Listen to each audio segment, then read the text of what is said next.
në një intervistë për Radar kemi të ftuar gazetarin e njohur dhe ekspertin Granit Sokolaj. Duke qenë se ndodhemi në një situatë ku siguria ushqimore është në rrezik dhe skandalet me ushqime të ndryshme sa vinë dhe shtohen dita ditës. Çfarë është një fakt që ne nuk e dimë, që shumica e njerëzve nuk e dinë akoma dhe mund të tingëllojë si tronditës? Spari, faleminderit për ftesën dhe mundësinë. Në qoftë se flasim për siguri ushqimore, sigurisht nuk mund të ndalemi në një fakt. Siguria ushqimore është ritëm çdo ditë, është alert çdo ditë, është mirë çdo ditë, pra i ka gjithë anët e medaljes. Dhe rast pas rasti ka problematika që shfaqen nga më të ndryshmet e tyre, ashtu siç ka edhe pjesë të mira të saj, ato pjesë që funksionojnë normalisht. Megjithatë, çdo lajm negativ, çdo rast negativ, pra përbën alert, përbën lajm në vetvete dhe përbën risk për konsumatorin. Pra nuk mund ta ndash në një diçka të vetme që të thuash, sepse gama shumë e gjerë e prodhimit, tregtimit, transportit e gjithçka tjetër, import-eksportet e tjera. Gama shumë e gjerë e problematikave që shfaq ushqimi, llojeve të analizave që bëhen, mostrave që merren e tjera e bëjnë aq dinamike sa situatën sa që s'mund thuash që ka një rast që vlen për të përmendur dhe duhen anashkaluar tjerat. Nëse nuk shkon diçka me një produkt, çfarë duhet të kenë parasysh konsumatorët? Domethënë, ta zënë në produkte që janë të paketuara, duhet të vërim etiketën po në pjesën e fruta perimeve, kryesisht këto që shiten edhe në rrugë që janë gjithkohën në pluhur, në midis të hapur. Qartë, atëherë konsumatorët në fakt thuajse në të gjitha rastet nuk janë ata që mund të detektojnë një problem që ka produkti ushqimor. Nëse flasim për pesticide, nuk mund ta kuptojë një konsumator që një produkt ka pesticide, nëse një produkt ka aflatoksin, një qumësht, apo nëse një produkt tjetër ka salmonel ose gjëra të tilla, listeria që ndodhen në produkte her pas here me origjinë shtazore, konsumatori nuk është ai që mundet ta kuptojë që ky produkt është shqetësues për të, pra nuk plotson kushtet e sigurisë ushqimore. Janë institucionet, ato spar janë prodhuesit dhe tregtarët ato që të ofrojnë produkt sigur dhe ky është detyrim ligjor i padiskutueshëm. Më pas janë institucione shtetërore, në këtë rast Autoriteti Kombëtar i Ushqimit dhe Autoriteti Kombëtar i Veterinarisë dhe Mbrojtjes së Bimëve, të cilat duhet të garantojnë kontrollin mbi gjithë tregtimin, po themi prodhim e gjithçka tjetër të produkteve ushqimore. Konsumatorët atë çfarë ne mund të bëjmë vetë si qytetarë, si konsumatorë, është që spari ne duhet blejmë në subjekte që janë të licencuara dhe kanë një mundësi kontrolli, që ka një NIPT, pra markete, supermarkete e tjera, dhe nga ana tjetër të jemi të vëmendshëm të lexojmë etiketat, meqense përmendet produktet e etiketuara dhe amballazhuara. Minimumi aja dhe në fakt në vitin 2025 më duket her pas here, megjithëse është gjithmonë duhet thonë, më duket her pas here e pavend t'ju kujtosh njerëzve lexoni, shihni datën e skadencës. Kjo duhet jetë aja për çdo kënd që duhet ta bëj. Dhe jo të shkosh në shtëpi dhe pastaj ta postosh në rrjetet sociale që mora një produkt të skaduar e tjera. Sigurisht duhet lexuar edhe etiketa edhe për përbërësit tjerë. Për shembull kemi në shumë produkte gjë më të thjeshtë, po themi, niseshten ose amidonin, ndryshe e njohur, e cili përdoret në produkte ushqimore, njerëzit mund të kenë alergji prej saj ose probleme të ndryshme shëndetësore, pra që i shkakton njerëzve që kanë probleme shëndetësore ose alergji të tjera amidonin, niseshteja, dhe nuk e dinë që është në shumë produkte. Për shembull salsat e domateve që ne i blejmë market, spari ato nuk janë të bëra nga domate të freskëta, apo janë të bëra nga ekstrakt domate, varet ku prodhohet e nga importohet, por mbi gjitha kanë niseshte që e kanë të deklaruar në etiket, ama konsumatori duhet ta di që ky produkt, pra spari duhet lexojë etiketën dhe ta di çfarë përbërësish ka produkti për të mos pasur më pas probleme shëndetësore. Sepse nëse shkakton problem shëndetësor nuk është problemi i produktit, është problemi i shëndetit të njeriu që u mora me këtë shembull, po për gjithçka të mundshme konsumatorët duhet shohin etiketën, pra përveç datës skadencës që duhet jetë e padiskutueshme, edhe përbërësit të tjerë, qoftë edhe deri tek njerëzit që kanë probleme me glutenin për produktet gluten free apo për alergenet e tjera. Kështu duhet jemi ne ata që duhet edhe të vetë kujdesemi për produkte të ndryshme, për atë çfarë çojmë në shtëpi. Në lidhje me tregtimin e produkteve në rrugë, spari produktet me origjinë shtazore është tërësisht e ndaluar. Edhe tregjet që ne i shohim të hapura që her pas here tregtohet qumësht me shishe, produkte tjera me origjinë shtazore, sigurisht është tregti e palishme, ata janë individ, nuk janë subjekte, dhe kjo pastaj këtu ka një problem ligjor, sepse ne në fakt inspektimi në Republikën e Shqipërisë presupozon të inspektohen vetëm ato subjekte që kanë NIPT, që janë të regjistruar operator biznesi ushqimor. Ky rast përbën përjashtim sepse nuk kanë NIPT, janë individ të ndryshëm që tregtojnë. Ama nga ana tjetër, duhet të kemë një bashkëpunim të mirëfillt mes Autoritetit Kombëtar të Ushqimit, policive bashkiake, qoftë Tiranës, qoftë rrethet e tjera, që këta individ hiqen nga tregjet, nga aty ku tregtojnë në mënyrë, po themi që sjellin risk për konsumatorin. Nuk flas për fruta perimet, sigurisht ato janë në kushte jo të përshtatshme, hiqen sanitare, janë në rrugë, në agjendet atmosferike e tjera, por gjithsesi risku është shumë i ulët, gati zero, ne gjithë e dimë që lahen e tjera zihen, pra risk ka më pak tek ato produkte. Ndihmë keni për tregtimin e luleshtrydheve, ndonë se dolen me problem, madje së fundmi është vënë re që në fruta perime të ndryshme çmimi i tyre ka qenë në rënje në mënyrë që të tërheqin konsumatorët. Kur e mendon është për të ardhur keq për prodhuesit ton, sa ato vasketa që ne i shohim me luleshtrydhe ka shkuar deri në 80 lek apo 100 lek, po deri në 80 lek. Zakonisht 50 lek. Ndoshta, unë nuk i kam parë, por deri te 80 lek i kam parë. Dhe në fakt kjo të vjen keq për prodhuesit shqiptar sepse u dëmtuan deri diku padrejtisht, sepse rasti konkret i luleshtrydheve të ardhura nga Greqia, që nuk është i rasti, janë disa raste,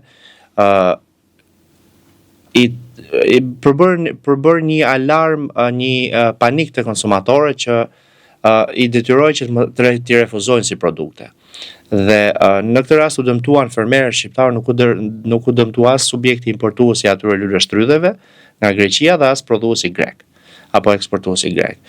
Sigurisht alerti ishte i rregullt në kuptimin që ndronte fakti, u analizuan nga Autoriteti Kombëtar i Ushqimit, u gjet një sasi shumë e vogël, 52 kg, sepse ato morën mostra në treg, u analizuan, kur doli rezultati i analizave, nisi kontrolli, por vetëm kaq, shumica ishin shitur sepse kur vjen një import nuk vjen në kilogram, po vjen në kuintal apo ton dhe sigurisht vjen me kamion. Shën ato me problemin e kemi konsumuar. Tashmë fatkeqësia është e prodhuesve tan, të cilët nuk po gjejnë treg për shkak të panikut të krijuar të konsumatorët. Sepse në fakt çështjet e sigurisë ushqimore fatkeqësisht dhe të mbrojtjes konsumatorit në tërësi njihen shumë pak nga gazetarët. Dhe të përhapësh lajm, sigurisht çdo produkt që del jo konform rregullat e sigurisë ushqimore përbën lajm. Por nëse shoh mediat në Bashkimin Evropian çdo ditë ka alertë dhe nuk ka asnjë lajm. Dhe unë i shoh her pas here, thuajse për ditë. Kështu që në këtë rast u dëmtuan fatkeqësisht prodhuesit tanë. Ne përveç luleshtrydheve, ne nuk u morëm me mandarina që vijnë nga importi, jo historia dhjetorit me prodhimet tona. Me mandarina dhe portokalle, pra agrume që kanë ardhur nga Greqia dhe Italia, që janë njoftime zyrtare të rasteve e tjera, pra alerte, të cilat kanë rezultuar me ngarkesa pesticidesh, madje edhe pesticide ndaluara. Pra ne kemi importuar nga vendet anëtare të Bashkimit Evropian dhe kanë rezultuar po ashtu. Dhe jo thjesht nga analizat tona, por nga vetë alertët të ardhura për këtyre dy shteteve. Çfarë mendimi keni me funksionimin e fast foodeve në Shqipëri, të cilët pjesa më e madhe përdorin mishin e pulës, që së fundmi në media bëri buj për shkak të salmonelës?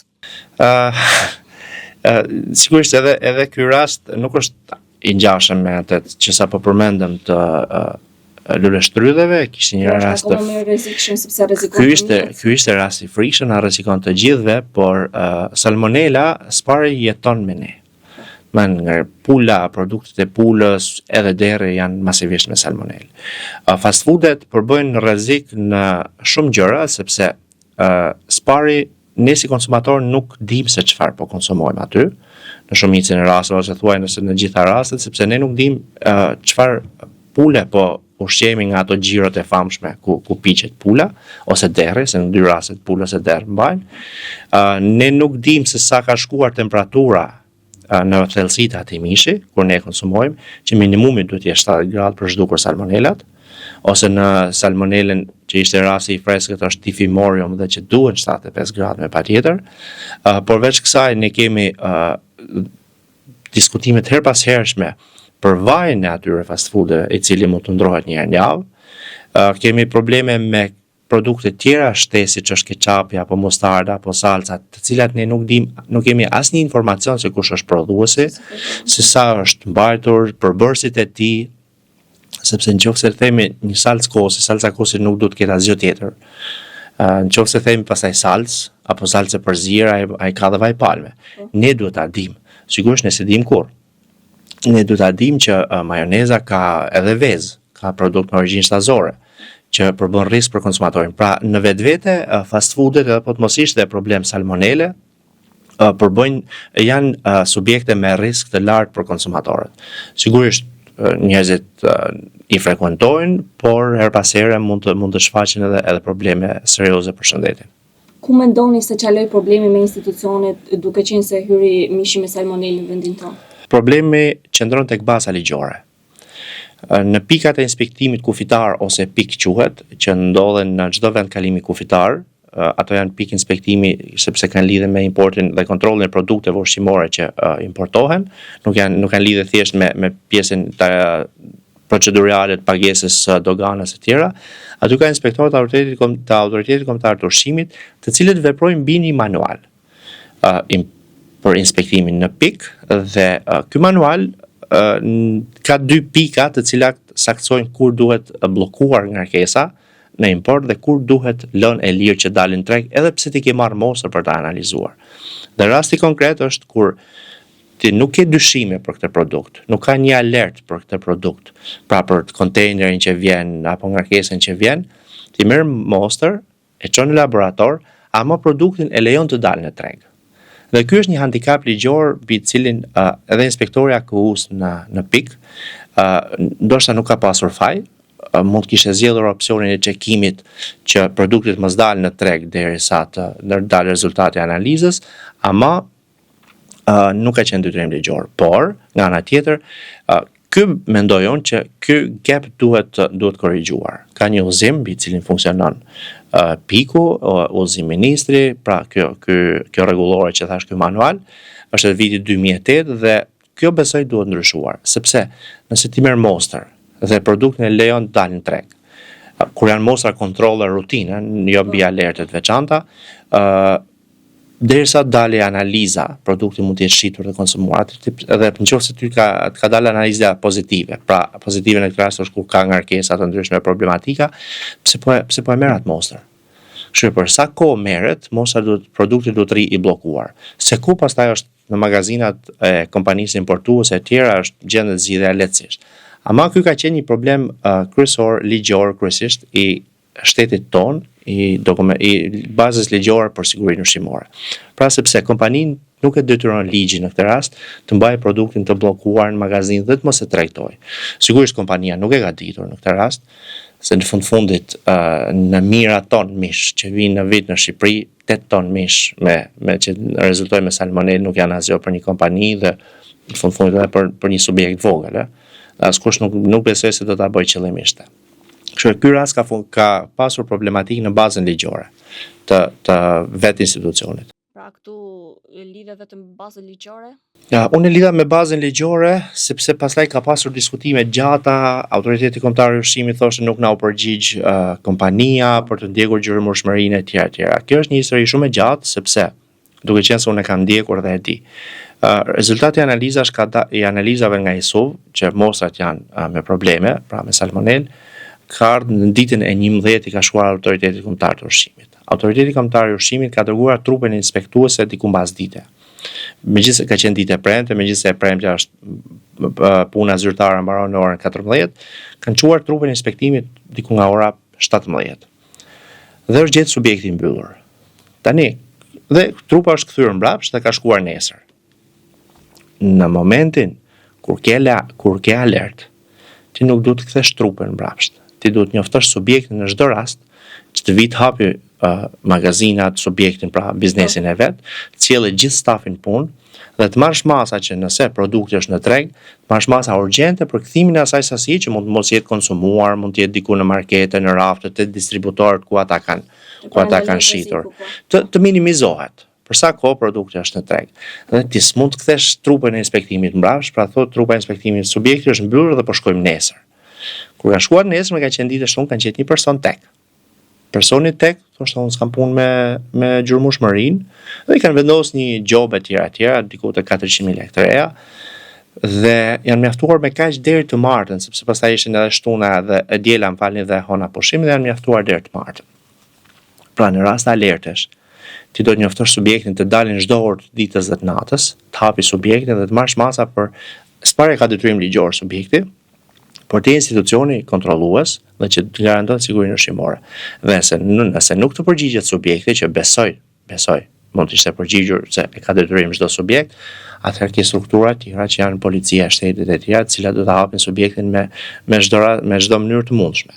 Kështu ti s'mund presësh e gjeta mbyllur, ose po vin nesër, ose mirë meqense nuk qeka stafi këtu se është pushim, po është ty më tej. Pra, apo dokumenta gjurmëshmërie. Tani AKU pretendon që nuk janë vënë dispozicion dokumenta e gjurmëshmërisë. Kompania kërkon të kundërtën, meqense ka nisë një hetim në mos gaboj nga prokuroria e Tiranës, besoj do ta sqarojnë, por gjithsesi besoj që edhe në këtë pjesë ka pas një përgjegjësi të madhe autoriteti kombëtar i ushqimit për shkak të asaj çfarë unë thash. Kur ka alert, nuk ka orar pune, është subjekti mbyllur, është subjekti hapur. Të gjithë në punë, inspektorët e AKU-s, por e stafi i subjektit për të minimizuar rrezikun për konsumatorët.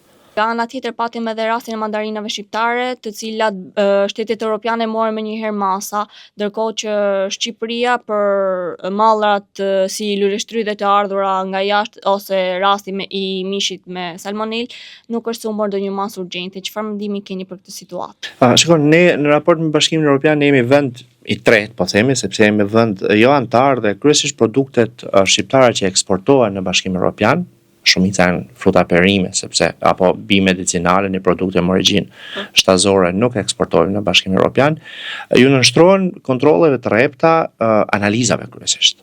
Herë në pikat kufitare, siç është rasti mandarinave në Kroaci, që është vendi i parë pastaj i Bashkimit Evropian kufiri aty, dhe herë në marketet të ndryshme ose në shtetet ku eksportohet produkti jonë, për shembull në Danimark, shembull. Nuk e ndalon kufi, sepse brenda BE-s nuk ka kufi, por në subjektet ku eksportohet. Dhe sigurisht pati një alert në atë kohë në BE, ose edhe veçanërisht në Kroaci në fakt, për shkak sepse ishin 3 raste mandarinash eksporti, rresht njëra pas tjetrës që rezultuan me pesticide dhe të ndaluara, sepse kjo është mbi gjitha, që ishte edhe ndaluar. Pati edhe një rast fill mbrapa në Lituani, në fakt, në eksport nga Shqipëria, që ishin 4 në total. Megjithatë numri i eksporteve të agrumeve nga Shqipëria në atë periudhë ka qenë shumë më i madh se sa kaq. Gjithsesi, pati sidomos nga Kroacia një farë alerti për të analizuar sa më shumë produkte eksporti nga Shqipëria. Jo specifikisht ndonjë vend tjetër, apo ndonjë masë, po themi zyrtare e strukturave të Komisionit Evropian, absolutisht jo. Kështu që ne shihemi ndryshe nga BE sepse jemi vend i në kuptimin jo antar. Ndërsa në lidhje me importet në Shqipëri, rasti i importeve nga Brazili, ku ne kryesisht importojmë mish, pul dhe derr, por edhe gjedhi, janë stabilimentet të miratuar nga Komisioni Evropian. Edhe rasti i salmonelës në pul, pra i filetave me salmonel, është importuar nga stabilimenti certifikuar nga BE-ja. Fati i keq i gjitha palëve që rezultoi ajo ngarkesë, por nga i stabiliment importon edhe vende ndryshme, kompani ndryshme nga Bashkimi Evropian. Në rastin e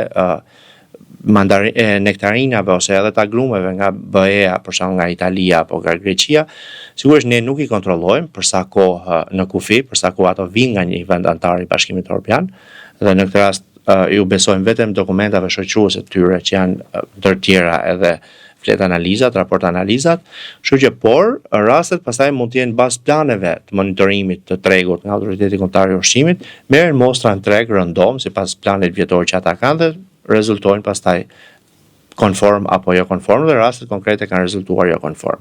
Ajo çfarë bën çudi është që nëse Bashkimi Evropian ka ndaluar një pesticid, pse ky përdoret në vendet anëtare siç është Greqia dhe Italia? Ky është problemi kryesor, sepse kjo po na ndodh edhe ne. Në shumë eksportet tona, ato dhe prodhimja që janë për konsumin vendas, rezultojnë pesticide ndaluar, atëherë nga po vinë. Ose futet kontraband, por kontraband, këtu që ka kontraband shumë e madhe përderisa rezultojnë në shumë raste mostrash, marrje mostrash, ose ka një kamuflim pastaj që produktet e mbrojtjes bimëve ose ndryshe pesticidet ka një tjetër emërtim, ama lëndë aktive të brendshme kanë këto pesticidet të ndaluara. Ju vetë personalisht a keni patur raste kur keni eliminuar një produkt nga rutina juaj për shkak se keni zbuluar se diçka nuk shkon me të? Shikon, në këto kohë, nëse flasim si konsumator në market, për hir të vërtetës unë përpiqem të jemi kujdesshëm dhe nuk më ndodh, realisht nuk më ndodh. Unë nuk çoj as ujë në shtëpinë time pa e parë datën e skadencës më e pakta. Dhe këtë nuk e them për të treguar se kush jam, por në këtë rast edhe për ata që do na ndjekin. Kështu që kur tregosh i kujdesshëm nuk të ndodh. Maksimumi është që po themi një shishe qumësht që në momentin i freskët, që në momentin që hapet nuk duhet të rri më shumë se 4-5 ditë pa konsumuar. Nëse unë nuk e kam konsumuar, e kam akoma në frigorifer, sigurisht nuk e konsumoj. Këtë e hell dhe për hir të vërtetës ka ndodhur edhe sot më së fundmi.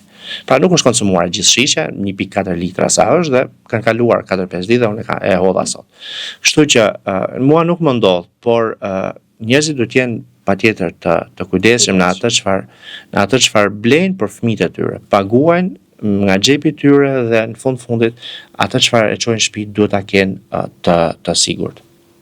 Duke qenë që jemi pak të qumështit, janë shumë kompani që prirën ta shesin qumështin dhe kosin si bio, por nga ana tjetër shesin edhe formën e pluhurit, qumësht pluhur. Çfarë mendoni për këtë situatë? Mendoni se është e shëndetshme? Shiko, tani qumësht dhe nuk ka asnjë produkt bio, në fakt ata nuk e kanë deklaruar në logo.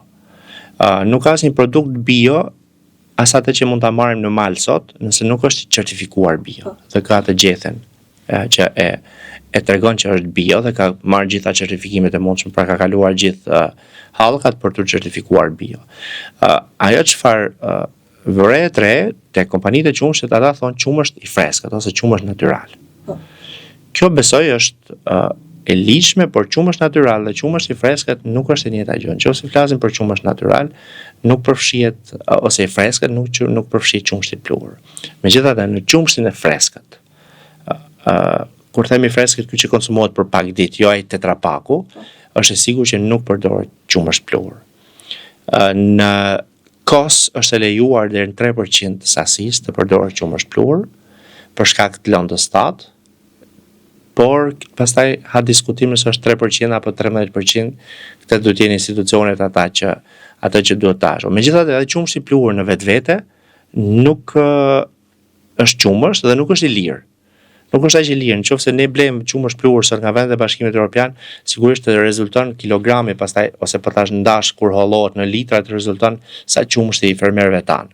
Qumshti i pluhur përdoret masivisht në akullore sepse ka nivel shumë më të lartë sigurie në raport me sigurinë ushqimore. Akullore që ne prodhojmë që prodhohen ose importohen që konsumojmë çdo ditë janë masivisht të prodhuara me qumësht pluhur.